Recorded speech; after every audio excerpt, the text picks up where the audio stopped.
안녕하세요. 베터TV입니다.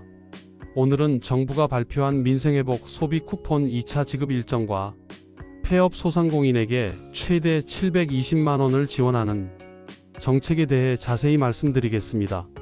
이 두 가지 정책은 단순히 금액 지원에 그치지 않고 앞으로 우리 생활에 직접적으로 영향을 줄 수 있는 중요한 정책들입니다. 혹시 본인이 해당되는지, 혹시라도 놓쳐서 지원을 받지 못하는 일이 생기지는 않을지 반드시 끝까지 들어보셔야 합니다. 특히 이번 내용은 기준 1과 자격 조건에 따라 지원 여부가 달라지기 때문에 제대로 알지 못하면 큰 손해로 이어질 수 있습니다. 정부는 이번에 2차 민생회복 소비 쿠폰을 지급하겠다고 발표했습니다. 이번 지급은 전 국민의 약 90%가 대상이 되며 소득 상위 10%는 제외됩니다. 문제는 바로 이 제외 기준입니다. 정부는 소득과 재산을 종합적으로 고려한다는 방침이지만 실제 기준은 건강보험료 납부액을 중심으로 결정될 가능성이 크다는 점이 논란이 되고 있습니다. 예를 들어 재산은 있으나 소득이 거의 없는 은퇴자가 있다고 가정해 봅시다. 이 경우 월급은 없지만 과거의 재산 때문에 건강보험료가 높게 책정되면서 지원 대상에서 제외될 수 있습니다. 반대로 소득은 꽤 있지만 재산이 없는 경우에도 불이익을 받을 수 있습니다. 즉, 건강보험료라는 단일 기준으로는 형평성을 담보하기 어렵다는 지적이 끊이지 않고 있습니다. 또한 기준 확정일이 9월 10일로 정해졌는데 이 시점 이후 건강보험료가 조금이라도 높게 잡히면 지원에서 제외될 수 있어 국민들의 불안감이 커지고 있습니다. 실제로 1차 지급 때도 건강보험료로 인해 억울하게 제외된 사례가 상당수 보고된 바 있습니다. 여러분, 혹시 여러분도 지원 대상에 포함되는지 꼭 확인해 보셔야 합니다. 이런 정보는 알고 챙기는 사람만 혜택을 보고 모르고 넘어가면 아무 도움도 받을 수 없습니다. 본격적인 내용에 들어가기 전 지금 구독과 좋아요를 누르시면 앞으로도 빠르게 중요한 복지와 지원금 정보를 받아보실 수 있습니다. 두 번째로 다룰 내용은 폐업 소상공인을 위한 최대 720만원 지원 정책입니다. 이 정책은 단순 현금 지원이 아니라 재취업을 돕는 종합지원 패키지로 설계되었습니다. 소상공인이 폐업을 하면 곧바로 생계가 막막해지는데 이를 막기 위해 교육, 훈련, 채용 장려금, 그리고 빚 부담 완화까지 다양한 지원이 포함되어 있습니다. 예를 들어 작은 식당을 운영하다 폐업한 50대 자영업자가 있다고 해봅시다. 이분이 취업을 원한다면 정부가 제공하는 취업교육과 직업훈련 프로그램에 참여할 수 있습니다. 그리고 이분을 채용한 기업은 정부로부터 1년간 최대 720만원의 장려금을 지원받게 됩니다. 즉, 소상공인은 재취업 기회를 얻고 기업은 채용 부담을 줄이는 구조입니다. 뿐만 아니라 폐업으로 인해 발생한 은행 빚을 일정 기간 상환 유예하거나 금리를 낮춰주는 제도도 병행됩니다. 또한 희망 리턴 패키지 교육 프로그램에 참여하면 매달 최대 80만원을 지급받을 수 있어 새로운 시작을 준비하는 소상공인에게 실질적인 도움이 될 것으로 기대됩니다. 하지만 이 정책에도 비판은 존재합니다.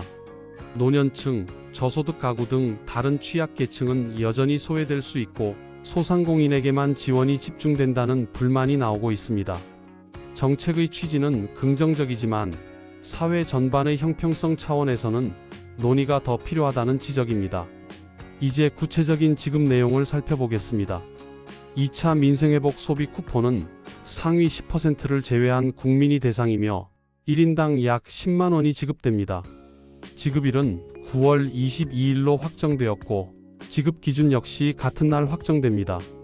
지급 방식은 하드포인트, 지역상품권, 모바일 쿠폰 등 다양한 형태로 이루어집니다. 따라서 본인이 어떤 방식으로 지급받을 수 있는지, 신청은 어떻게 해야 하는지 미리 숙지하는 것이 중요합니다. 사례를 들어보겠습니다. 서울에 거주하는 맞벌이 부부가 있는데 두 사람의 소득을 합치면 중위소득 90% 수준입니다. 이 경우 부부 모두 지원 대상에 포함되어 가구당 총 20만원을 받을 수 있습니다. 하지만 만약 건강보험료 납부액이 일정 기준을 넘는다면 지원 대상에서 제외될 수도 있습니다. 따라서 본인의 납부 내역을 반드시 확인해야 합니다. 폐업 소상공인 지원 정책은 지난 8월 14일 중소벤처기업부에서 공식 발표했습니다. 단순한 생활비 지원이 아니라 재취업과 노동시장 복귀를 목표로 하고 있습니다. 채용 기업은 1년간 최대 720만 원의 장려금을 받을 수 있고, 소상공인은 교육과 훈련을 통해 안정적인 직장에 취업할 기회를 얻습니다. 또한 정책 자금 대출이나 은행 대출 상환 유예, 금리 인하 같은 빚 부담 완화 정책도 병행됩니다. 이는 단순히 폐업으로 인한 생계 지원을 넘어서 장기적인 경제활동 복귀를 돕기 위한 것입니다. 예를 들어 작년에 의류 매장을 운영하다 폐업한 40대 여성이 이 제도에 참여한다면 직업훈련을 통해 새로운 분야에 도전할 수 있고, 채용 기업은 정부의 지원을 받아 인건비 부담을 줄일 수 있습니다. 이런 방식으로 지난해만 해도 약 100만 명이 폐업 소상공인이 임금 근로자로 전환되었습니다. 하지만 여전히 논란은 존재합니다. 소상공인만 집중적으로 지원하다 보니 다른 취약계층은 여전히 소외될 수 있다는 점입니다. 정책이 양날의 검이 될 수 있다는 비판은 이런 이유에서 나옵니다. 오늘 내용을 정리하겠습니다. 첫째, 민생회복 소비 쿠폰 2차 지급은 전 국민의 90%가 대상이며 상위 10% 고소득자는 제외됩니다. 기준 확정일은 9월 10일, 지급일은 9월 22일이며 1인당 10만 원이 지급될 예정입니다. 둘째, 폐업 소상공인 720만 원 지원 정책은 단순 현금이 아니라 취업 연계형 종합 지원으로 운영됩니다. 교육, 훈련, 채용 장려금, 빚 부담 완화가 함께 포함되어 있어 폐업 후 새로운 시작을 돕는 데 중점을 두고 있습니다. 하지만 이 두 정책 모두 형평성과 사각지대 논란이 존재합니다. 따라서 본인이 해당되는지 반드시 확인하고 신청 절차를 놓치지 않는 것이 중요합니다. 정부 정책은 알고 챙기는 사람에게만 도움이 됩니다. 정보를 놓치면 혜택을 받을 수 없고 결국 손해로 이어집니다. 이번 정책도 마찬가지입니다. 여러분이 직접 꼼꼼히 확인하고 챙기셔야 합니다. 앞으로도 정부의 새로운 지원 제도와 숨겨진 혜택을 가장 빠르게 전해드리겠습니다. 혹시 놓치고 싶지 않으시다면 지금 구독과 좋아요, 알림 설정까지 부탁드립니다. 여러분의 생활에 도움이 되는 정보를 가장 먼저 받아보실 수 있습니다.